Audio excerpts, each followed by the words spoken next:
याद रखना, तिरंगा की बेहुरमती हम भारतीय कभी बर्दाश्त नहीं कर सकते। वो कोई दूसरा होगा जो तिरंगा की बेहुरमती को बर्दाश्त कर लेगा, मगर कसम खुदा की हिंदुस्तान का मुसलमान अपनी बेइज्जती बर्दाश्त करेगा, मगर अपने देश के तिरंगे की बेइज्जती बर्दाश्त नहीं कर सकता। क्योंकि याद रखना, हिंदुस्तान को तिरंगा देने वाला कोई आरएसएस का दलाल नहीं था, कोई बजरंग दल का लीडर नहीं था, कोई बीजेपी का चाहने वाला नहीं था, बल्कि देश को तिरंगा देने वाला तो कोई नबी का दीवाना था, नबी का कलमे पढ़ने वाला मुसलमान था। हम देश के तिरंगा को झुकना बर्दाश्त नहीं कर सकते। हमने अपने भारत के तिरंगा से पूछ लिया, ए भारत के तिरंगा तेरी बड़ी इज्जत है, प्रधानमंत्री नीचे है तो तू उसके ऊपर है, मुख्यमंत्री नीचे है तू उसके ऊपर है, राष्ट्रपति नीचे है तू उसके ऊपर है, लेकिन ए तिरंगा बता तेरी इज्जत कहां से कहां तक है। तिरंगा ने जवाब दिया, मेरी अजमत कश्मीर से लेकर कन्याकुमारी तक है। मैं अपने भारत के तिरंगा से पूछता हूं, ए भारत का तिरंगा ये बता, कभी तुझको नेपाल में लहराया गया क्या? तो तिरंगा ने जवाब दिया, नहीं, मुझको नेपाल में लहराया नहीं जाता। नेपाल के झंडा से पूछा, कभी तू पाकिस्तान पहुंचा क्या? तो नेपाल के झंडा ने कहा, मुझको पाकिस्तान में कोई इज्जत नहीं दी जाती। पाकिस्तान के झंडा से पूछो, बांग्लादेश में तेरा मकाम क्या है? तो पाकिस्तान के झंडा ने कहा, बांग्लादेश में मेरा कोई मकाम नहीं। अरे सारी दुनिया पर राज करने का सपना देखने वाला अमेरिका, जरा उससे पूछते हैं, बड़ा दादा बना फिरता है, हिम्मत है तो अपने देश का झंडा मेरे भारत में लाकर लहरा कर दिखा दे। तो अमेरिका का झंडा भी सिकोड़ जाएगा, कहेगा नहीं, हम अपने सरहद और सीमा से बाहर नहीं जा सकते, हम अपने सरहद के अंदर पाबंद रहेंगे। मैंने सारे झंडों से पूछा, वसदक़ रसूलुहु नबियुल अमीनुल करीम व नहनु अला ज़ालिका लमिन शाहिदीन व शाकिरीन वल्हम्दुलिल्लाहि रब्बिल आलमीन।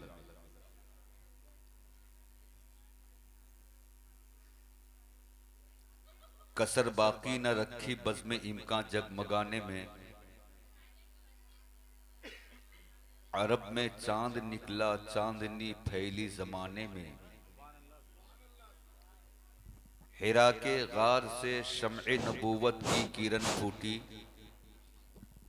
उजाला ही उजाला हो गया हर सू जमाने में। सुभान अल्लाह सुभान अल्लाह। आइए जिंदगी के साथ एक मर्तबा दुरूद पाक का हदिया पेश करना। अल्लाहुम्मा सल्ली अला,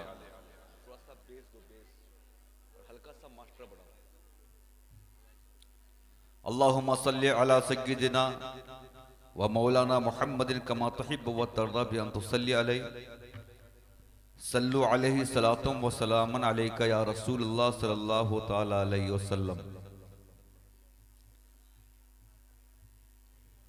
नमाज इशा के बाद से लेकर अब तक आपने मुतअद्दिद शायरों को समाअत किया,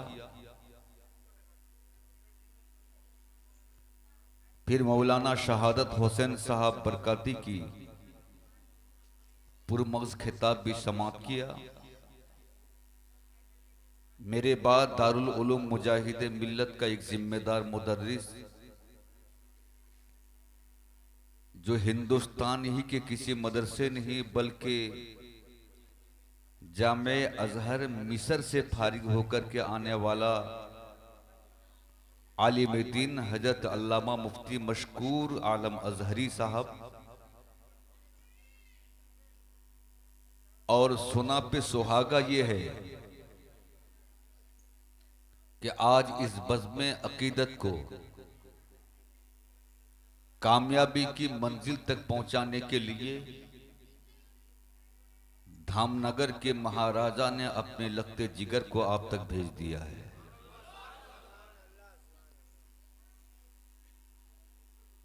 आपने बहुत सारे पीरों को अपने इन आंखों से देखा होगा, आज जरा मुजाहिद मिल्लत का चहेता को देख लो।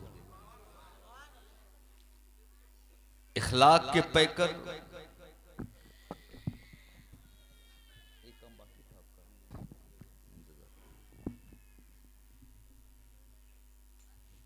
और याद रखिए, नाना के मिशन को जिंदा करने का हक फकत नाती को होता है। दुनिया में बेशुमार लोग मुस्तफा के कलमा पढ़ने वाले मौजूद हैं और थे।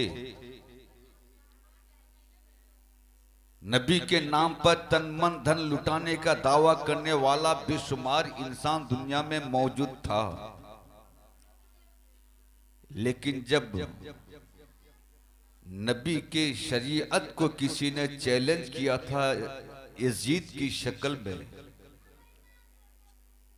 तब बचाने के लिए नाती ही मैदान में आया था।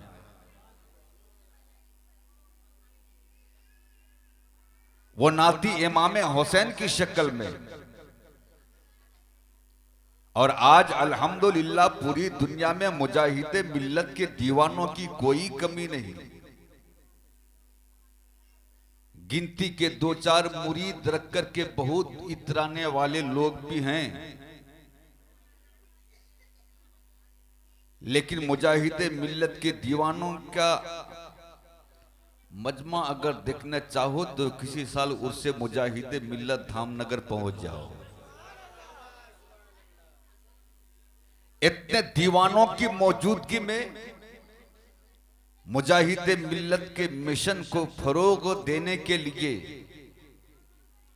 मुजाहिदे मिल्लत ने किसी और का इंतखाब नहीं किया, अपने नवासे का इंतखाब किया। और याद रखिए, जहां पर नाती पहुंचता है नाना का फैजान भी वहां पहुंचता है। सरकार मुजाहिदे मिल्लत के नाती यहां नहीं बल्कि मुजाहिदे मिल्लत का फैजान भी आया हुआ है। बहुत मुबारकबाद के काबिल हैं असीराने आला हजरत कमेटी, जिन्होंने आज की इस मुकद्दस महफिल को सजाया और सरकार हबीबे मिल्लत को बालिसाई तक बुलाया। हजरत आमद रसूल कॉन्फ्रेंस है, मेरे नबी सल्लल्लाहु ताला अलैहि वसल्लम की मुकद्दस आमद। अल्लाह पाक ने फरमाया, लक़द मन्नल्लाहु अलल मुमिनीना इज़ बअसा फीहिम रसूला। मेरी बेटियों, खुदा के वास्ते आप लोग चुप रहो। कितना अच्छा होता कि तुम लोग अपने घर में रहती, तुम्हारे नामाए आमल महफूज रहता, लेकिन ये किसी की मानती ही नहीं है। और तब तक ये चुप नहीं हो सकती जब तक मलिकुल मौत ऑन ड्यूटी ना हो जाए। हजरात, बेशक अल्लाह ने बड़ा एहसान किया है मोमिन पर, क्योंकि उन्हीं में से अपना रसूल को भेजा है। जरा प्यार से बोलो सुभान अल्लाह। नेमत देने के बाद आदमी एहसान जिताता है। नेमत देने के बाद अपने कर्म का एहसास उसको दिलाता है। अल्लाह रब्बुल इज्जत ने हमें आपको कितनी नेमतें अता किया है। अगर आप अल्लाह की नेमतों को गिनती करना चाहो, आपकी जिंदगी पूरी हो जाएगी, मगर गिनती खत्म नहीं कर सकते। ये मेरा कौल नहीं, कुरान करीम का दावा है। व इन तअद्दु नेमतल्लाहि ला तुहसूहा। अगर तुम अल्लाह की नेमतों को गिनना चाहो तो गिन नहीं सकते। अल्लाह पाक ने हमको बहुत सारी नेमत दिया, लेकिन किसी नेमत को देकर ये नहीं कहा कि बंदे हमने तुझको ये नेमत देकर तुझ पर एहसान किया। एक आंख हमारी बड़ी नेमत है। आंख अगर है तो दुनिया बड़ी हसीन है, आंख अगर नहीं है तो दुनिया बेरंग नजर आएगी। अल्लाह ने हमें आंख देकर ये नहीं कहा कि बंदे हमने तुझको आंख देकर तुझ पर एहसान किया। हमें जिंदगी देकर अल्लाह ने ये नहीं कहा कि बंदे हम तुझको जिंदगी अता किए। अल्लाह ने हमें चांद और सूरज देकर के ये नहीं कहा कि बंदे हमने तुझको चांद और सूरज देकर तुझ पर एहसान किया। अल्लाह ने हमको जमीन और आसमान देकर ये नहीं कहा कि बंदे हमने जमीन और आसमान देकर तुझ पर एहसान किया। लेकिन जैसे ही अपना रसूल आ गया, जरा प्यार से बोलो, जैसे ही अपने रसूल आया, रब ने कहा कि अल्लाह ने मोमिनीन पर एहसान किया है अपना रसूल भेजकर। अपना रसूल को देकर मोमिनीन पर एहसान किया। अब बात बिल्कुल साफ नजर आ रही है, हर कोई एहसान नहीं मानता। जिस पर एहसान किया गया है वही एहसान मानता है, जिस पर एहसान किया गया है वही एहसान मानेगा, जिस पर करम किया गया है वही करम का इकरार करेगा। अल्लाह ने सारे इंसानों पर एहसान नहीं किया है। कुरान पाक कहता है कि लक़द मन्नल्लाहु अलल मुमिनीना, अल्लाह ने एहसान किया है मोमिनीन पर। तो जब रसूल पाक की आमद मोमिनीन पर एहसान अजीम है, इसीलिए मोमिन ही नबी की आमद पर खुशी मनाएगा, और जो मोमिन नहीं है वो खुशी मना नहीं सकता। हजरात, नबी की मिलाद पर खुशी मनाना, नबी की मिलाद पर, नबी की आमद पर मसरत का इजहार करना, ये मुसलमान का हक है। जरा प्यार से बोलो सुभान अल्लाह। ये किसका हक है? मुसलमान का हक है। जुलूस निकालते हैं हम, पैदल चले हम, पांव में दर्द किसी और के हो, जब नेताजी के जन्मदिन का जुलूस इस हिंदुस्तान की धरती पर कोई रोक नहीं सका, जब गांधी जयंती के जुलूस को कोई नेता नहीं रोक सका, तो मेरे नबी के मिलाद का जुलूस को कौन रोकेगा? तुम कहते हो कि मक्का वाले ने क्या जुलूस निकाला? क्या मक्का में नबी के मिलाद का जुलूस निकलता है? आओ जरा जहन को हाजिर करो। आज मक्का में जो हो रहा है ये शरीयत नहीं है। आज से 1400 बरस पहले मुस्तफा और मुस्तफा के सहाबा ने जो किया है वो दलील है। आज जो मिलादुन नबी का जुलूस बंद कर रहा है, इस हुकूमत की उम्र फकत 75 साल है। कितने साल है? 75 साल। उससे पहले आओ तारीख मक्का उठाकर देखो कि जब कभी मिलादुन नबी का शब आता, मिलादुन नबी की रात आती, तो मक्का और मदीना के उलमा मशाल बरदार यानी रात को चिराग अपने सर पर लेकर जुलूस निकालते थे, सर पर लेकर जुलूस निकालते थे। एक मुहद्दिस अल्लामा अब्दुल हक मुहद्दिस दहलवी, जो इस्माइल दहलवी के दादा हैं, उनका कहना है मैं हर साल मिलादुन नबी में मदीना शरीफ में मौजूद रहता था।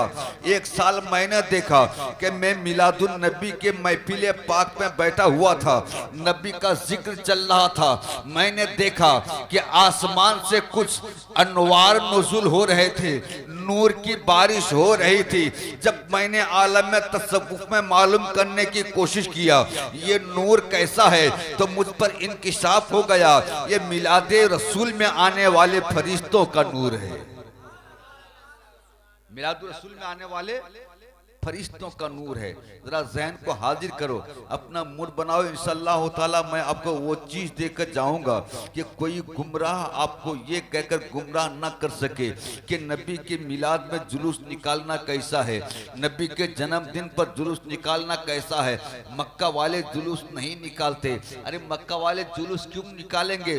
जरा मक्का की तारीख उठाकर देखो। जब हमारे और आपके नबी इस दुनिया में तशरीफ लाए 12 रबीउल अव्वल को सुबह सादिक के वक्त में जब नबी तशरीफ लाए, तब मक्का में मुसलमान कितने थे? मक्का में मुसलमान कितने थे? रसूल पाक के दादा और बीबी आमीना के सिवा कोई भी मुसलमान ना थे। नबी की आमद पर मैं जुलूस तो निकालेगा मुसलमान। सब तो बुत परस्त मौजूद थे मक्का में, लेकिन जब नबी मक्का से मदीना आए तब मदीना में मुसलमानों का बसेरा हो गया। जब आमेना के लाल की आमद हुई मदीना में तो औरतें छत पर चढ़ गई, मर्द नौजवान सब मैदान में निकल आए। मदीना के छोटे छोटे बच्चे और बच्चियां गलियों में तब बजा बजा करके ये पढ़ती और रक्स करती, तला बद्रु अलैना मिन सनियातिल विदाई वजब शुक्र अलैना मादा लिल्लाहि दाई। तो जब रसूल पाक तशरीफ मदीना ले आए, मदीना में आ गए, तब मदीना वालों ने जुलूस निकाला, मैदान तक गए मुस्तफा के इस्तेकबाल के लिए।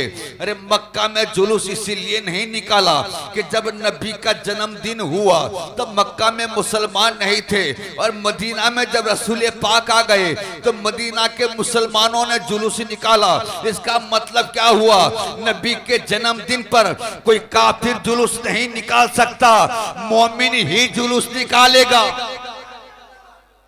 कौन निकालेगा? मोमिन ही जुलूस निकालेगा। आओ आओ, मेरे आका सल्लल्लाहु ताला अलैहि वसल्लम की मुकद्दस आमद की सुबह है। रब ने हुक्म दिया, जिब्राइल जमीन पर जाओ मगर अकेला मत जाओ, साथ में 70,000 फरिश्तों की लश्कर लेकर के जाओ। जरा प्यार से बोलो सुभान अल्लाह। नाराए तकबीर, नाराए रिसालत, मुफ्ती मशकूर साहब अजहरी, नाराए तकबीर। हजरात,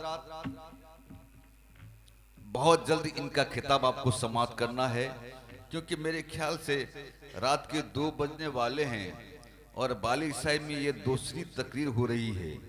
रात के 2 बजे दूसरी तकरीर, पता नहीं ये 9 बजे के बाद से लेकर के ये 5 घंटा किधर गया। शायद ये तमाम शोराओं के लुकमा बन गया होगा। एक प्रोग्राम में नौजवानों, बालूशाही के नौजवानों को बोल रहा हूं, एक प्रोग्राम में फकत एक ही शायर रखना। कितने शायर की जरूरत है? एक शायर रखो, बाकी उलमाए किराम को रखो, उनसे तकरीर सुनो, ताकि आपके ईमान की भी हिफाजत हो सके, आपके अमल की भी हिफाजत हो सके। जरा मोहब्बत से बोल दे सुभान अल्लाह। मेरे बाद मुफ्ती मशकूर साहब की बिला की तकरीर होगी। अब मुलाहिजा करें, अल्लाह ने कहा जिब्राइल मेरे महबूब की मिलाद है, जाओ 70,000 फरिश्तों को लेकर के जाओ। मगर जिब्राइल, ये जुलूस 70,000 फरिश्तों का जुलूस तुम खाली हाथ में मत जाओ, बल्कि झंडे लेकर के जाओ। जरा प्यार से बोलो सुभान अल्लाह। जिब्रील अमीन जन्नत से 3 झंडे लेकर के आए। एक झंडा को हजरत जिब्रील अमीन ने पूरब के आखिर में गाड़ा, दूसरे झंडा को पश्चिम के आखिर में गाड़ा, और एक किधर बाबू, किधर? यही वक्त है, जलसे में जब भी आओ कम पानी पी करके आया करो, ओवरलोड करके आते हो। जरा मोहब्बत से बोल दें सुभान अल्लाह। देखिए, एक तो यह है कि ये तकरीर करने का वक्त नहीं है, ना समझने का वक्त है, और ऐसे में एक एक दो दो करके उठ कर भाग रहे हैं। वाकई गुफ्तगू का मूड ही नहीं बनता है कि मैं आपके सामने क्या खिताब करूं। जरा मोहब्बत से बोल दें सुभान अल्लाह। और कोई उठना है किसी को? जी, अगर नहीं उठना है तो इतना से 5 मिनट बैठें। 20 मिनट का वक्त दिया गया था, 15 मिनट हो गया है, और 5 मिनट की गुफ्तगू सुन लें ताकि आपको एक दलील मिल जाए। रब ने कहा जिब्राइल जुलूस खाली हाथ लेकर के मत जाओ, 3 झंडा लेकर के जाओ।